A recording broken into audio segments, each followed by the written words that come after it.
I guess there's a first for everything, because this is the first time I've ever done a video based on a TMZ story, but I guess we're going to go with it.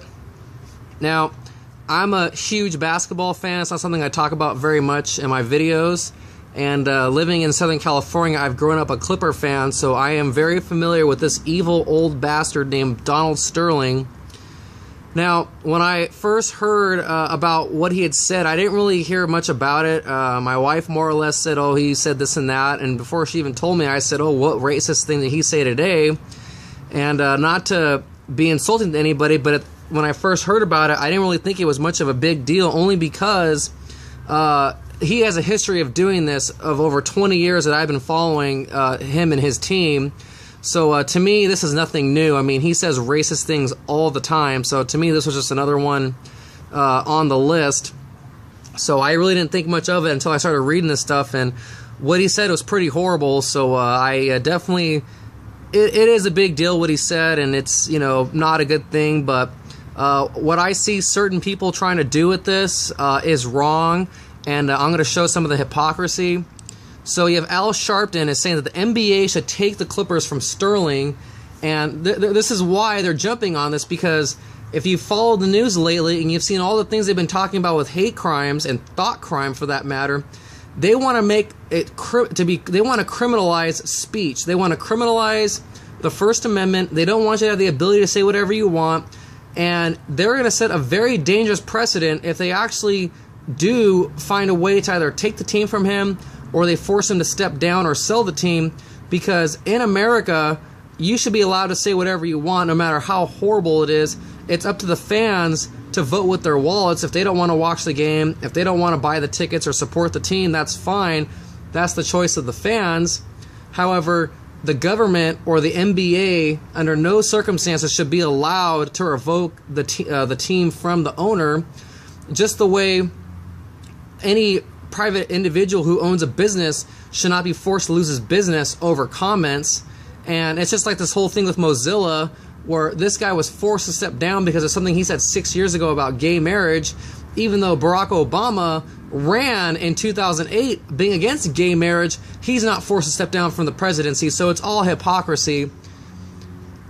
And so here's the one of the articles about this. The internet and broadcast media hate bill is introduced into the Senate. They want to make it an actual crime, thought crime, for speech. Now, this bill isn't actual to criminalize it, but they want to basically censor the radio and censor television, censor anybody who says things about gays, blacks, illegal immigrants, etc. Basically all the groups that the Democrats and the propagandists are basically trying to oppress us with. So that's where it starts. And then after they get this through and they start shutting people down and censoring free speech, then they start criminalizing it and throwing you in jail over saying certain things. And so that's why we cannot allow the NBA to take the Clippers away from Donald Sterling, no matter how horrible it is. Believe me, I've been following this team for over 20 years. It's been very painful to watch as a fan. I hate this man probably more than anybody. And I don't even want to say it like that, but I have been waiting for the day that this man passes away, because I don't want him owning the team anymore. And it's not even because of racism, because of the way he's ran the team. So I, more than anybody, would love to see them get rid of this guy, but not over this. Now, this whole thing with Sharpton and Reverend Jesse Jackson is all hypocrisy, because they care more about what one man says about black people, but they don't care about stories like this. In New York City, more black babies are killed by abortion than born, and in 2012, 31,328 black babies were murdered in New York City, and 24,758 were born, and they don't want to make a big deal about that. They don't even want to bring it up. So that just shows the hypocrisy that you can kill, and that's just in one city.